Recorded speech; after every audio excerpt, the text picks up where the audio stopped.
Welcome to Business Innovators Radio, featuring industry influencers and trendsetters sharing proven strategies to help you build a better life right now.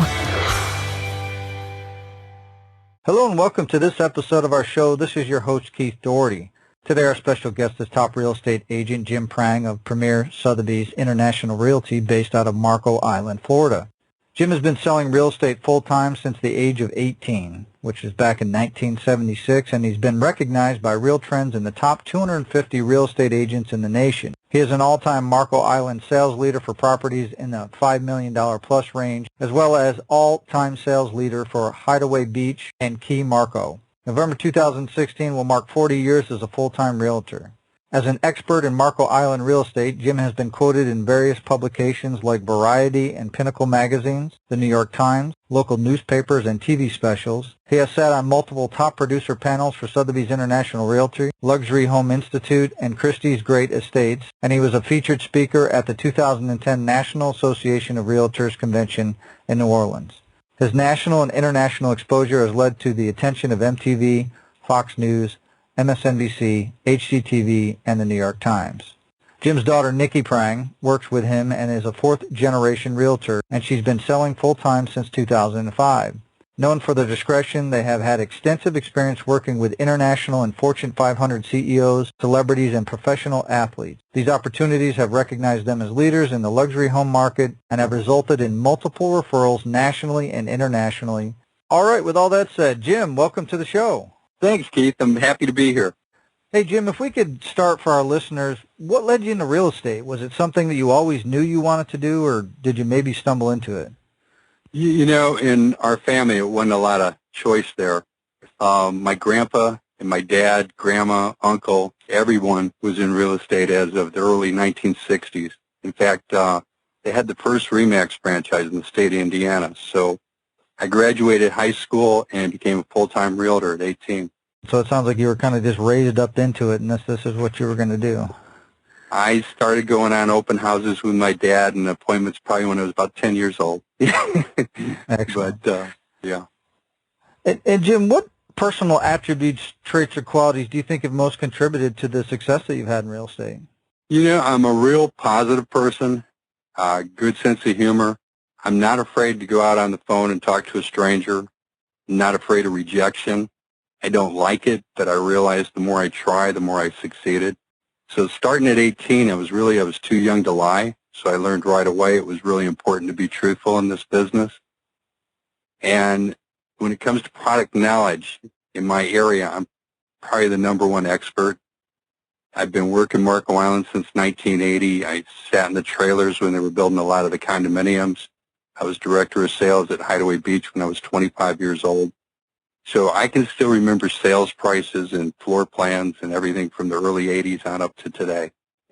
Excellent. And do you think you could give our listeners an example of when these traits have played a role in your path towards success? You know, really the product knowledge, it's really key down here. So many of our residents are people that are buyers down here. They don't live here on Marco Island. So they're visiting, they're here just for a weekend. So I think the key to any realtor's success is their product knowledge. So I haven't started at an early age with 0 clients. I worked all the floor time I could so I could gain experience.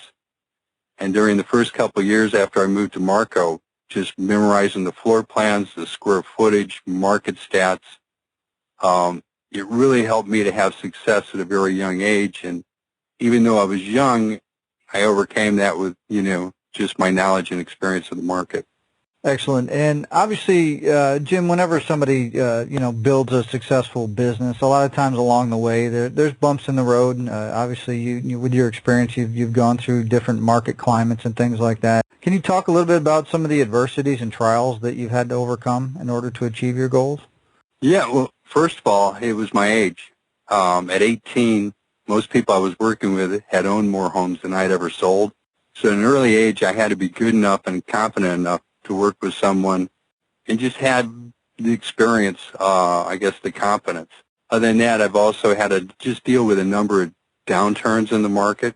So it's being able to stay positive and, address the buying opportunities when you are in a down market. And Jim, I guess, what kept you going despite these obstacles? Why didn't you give up? What was your driving force? Really, my family and the fact that I didn't have anybody else to turn to or fall back on. When I moved to Marco Island, I was 23. I came with $1,500, and that was it. I didn't have any family down here, and no one I could really turn to and say, hey, gee, I need some help. So I learned at a really young age that if I was going to be successful, it was up to me. And first 2 years here, I think I maybe took 2 days off. So, I was completely consumed. My whole real estate career, including today, I'm in survival mode. I realized a long time ago, just because you're successful 1 year, it doesn't mean you can let up. And if I wanted to support my family, I had to get out of bed every day and go to work in an upbeat, positive mood, regardless of the market. Excellent. And Jim, I guess kind of looking forward, what do you see as your vision for your business and your career, say, over the next 5 years? Right now, I'm a little concerned. Marco Island's 4 by 6 miles and virtually no new product coming on the market.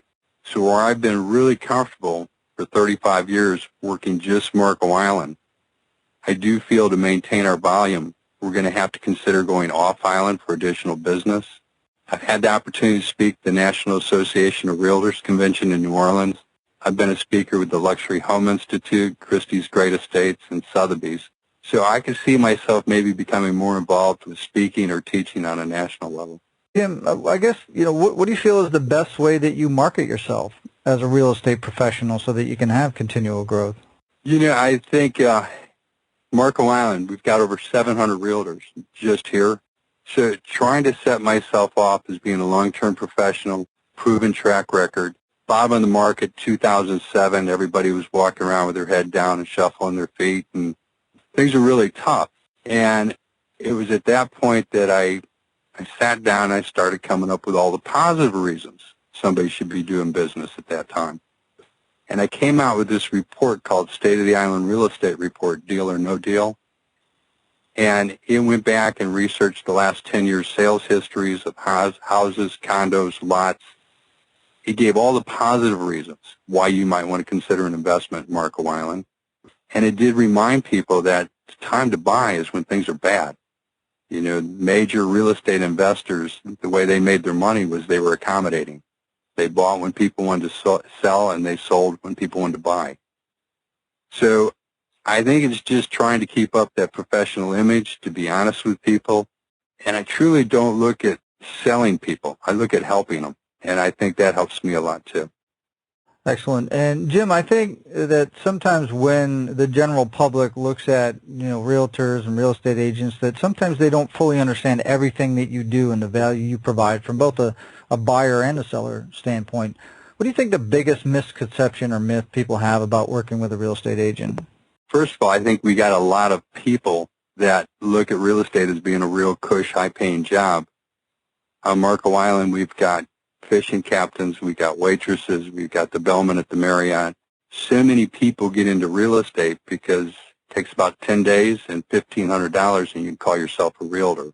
So it's really tough because those of us that do consider ourselves professional, in November I'll have 40 years in the business and I've probably spent well over 6 figures on education and everything. So I guess the misconception is that we're all professionals. And I think that, once you get down and you start meeting some realtors, you can start to tell a difference with some folks. But I don't think there's any appreciation or respect for the time, the effort, the dollars that we all do spend to be successful realtors. It's amazing that when you do put together a really tough transaction and there gets to be a problem, the first place people turn to is the realtor. We'll have him cut his commission. It's just something, I don't think anybody does with their electrician, their plumber. And so from the real estate end of it, we try to be as professional as possible. And Jim, let's say you get a call from a family member or a friend, and they're in another state, and they want to sell their home. And obviously, with your experience and with your, connections with Sotheby's, you could probably easily look up an agent and do a referral. But from a general advice standpoint, what advice would you give them about selecting an agent that could best serve their needs?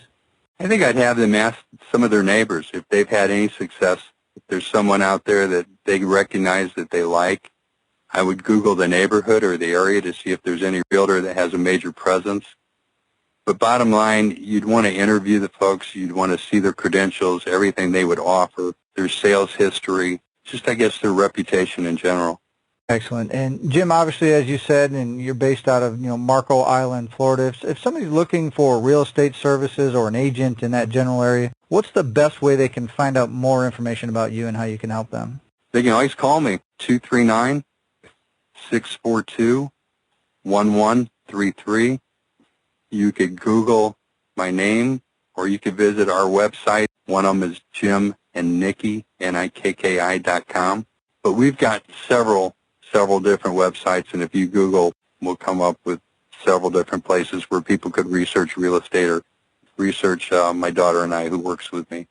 Excellent. Well, Jim, I obviously want to thank you for taking time out of your schedule to come here today and share all your professional real estate experience with our listeners. And if you're listening and you want to learn more about Jim, obviously you can call him, like he said. You can go to his site or you can Google him. Also, below this interview, we'll have a link to his site and any other contact information we have, so you can reach out and see how Jim can help you with your real estate needs. So with that said, everybody, until our next show, have a great day, and we'll talk to you soon. Thanks for listening to Business Innovators Radio. To hear all episodes featuring leading industry influencers and trendsetters, visit us online at businessinnovatorsradio.com today.